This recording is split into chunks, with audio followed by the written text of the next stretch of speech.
In this lesson, we'll describe how to add detailing to your trusses. The first thing you have to do to detail your trusses is create a section view. So go to the project browser and choose an appropriate view. I'm going to go with level 2. And now we'll create a section view facing to the north.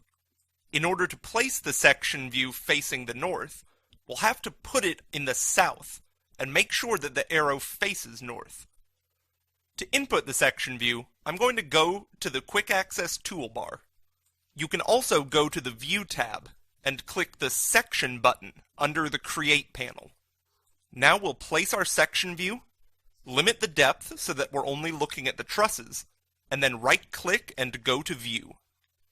Now that we're in the section view, we're going to crop the height so that we're looking only at the trusses, those lines up at the top of the screen.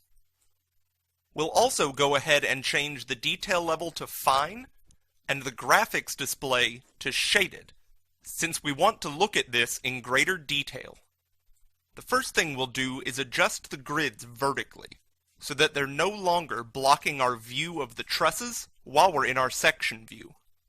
We can also go ahead and add labels and other annotations at this point.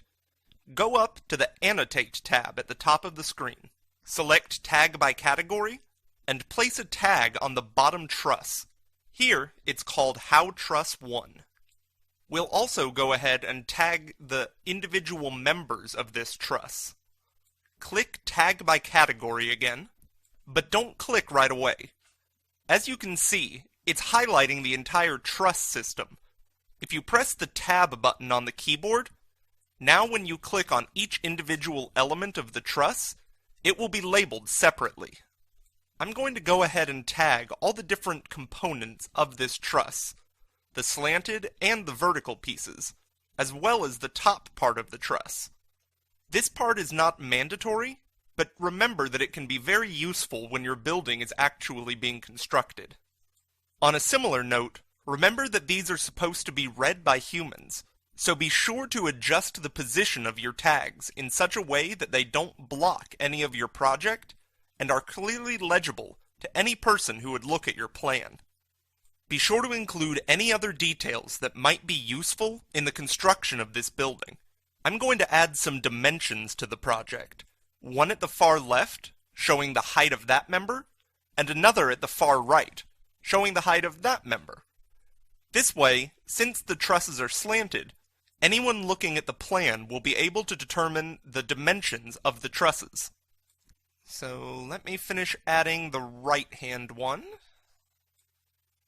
I'll also include some angular dimensions, so that it's clear what the angle is between the different elements of the truss.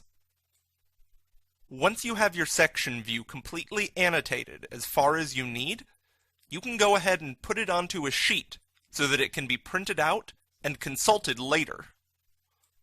Thanks for watching.